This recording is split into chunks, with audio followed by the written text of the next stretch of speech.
গরম গরম ভাতের সাথে যদি এক পিস ইলিশের ফ্রাই থাকে তাহলে স্বাদটাই ভিন্ন হয়ে যায়।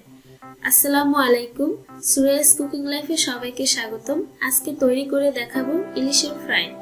জানি এটা সবাই তৈরি করতে পারে, তারপর আমি আমার মতো করে তৈরি করে দেখাচ্ছি।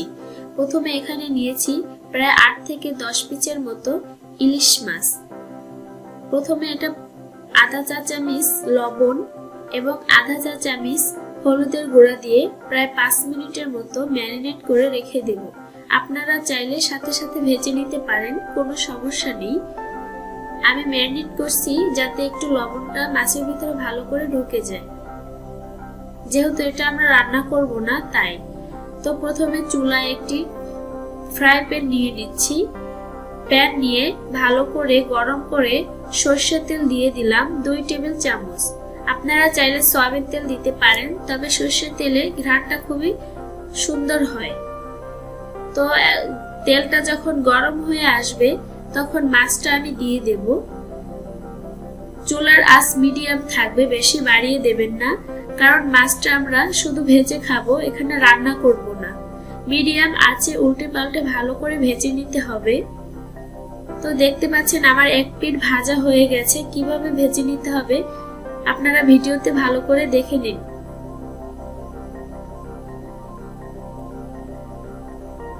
তো দুই পিঠ এভাবে ভেজে নিতে হবে। ইলিশ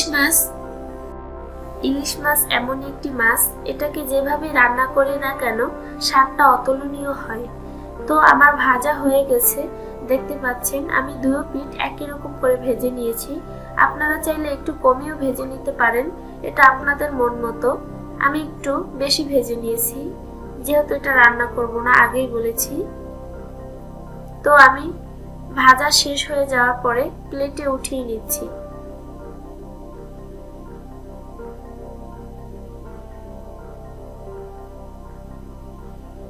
প্লেটে ওঠানো হয়ে যাওয়ার পরে ওই একই তেলে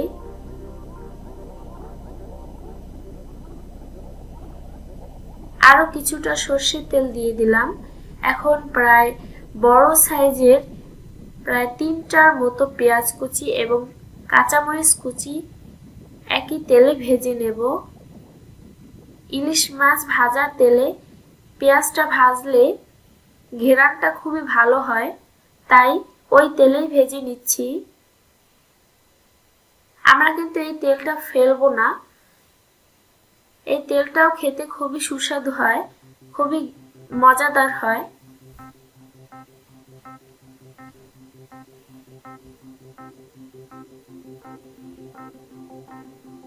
পেঁয়াজে হালকা পরিমাণে একটু লবণ দিয়ে দেব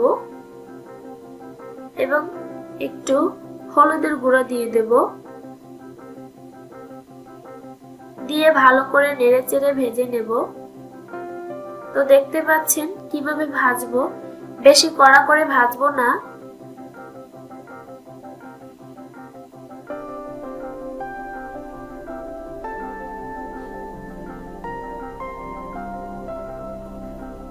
কিছুটা পরিমাণ ভাজা হয়ে গেলে ইলিশ মাছটা দিয়ে দেব পেঁয়াজের উপরে,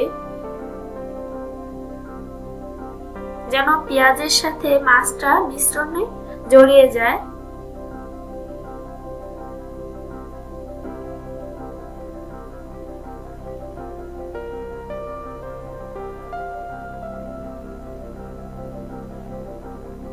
তো দেখতে পাচ্ছেন আমি সম্পূর্ণ মাছটা দিয়ে দিলাম। তো তৈরি হয়ে গেছে আমার ইলিশের ফ্রাই।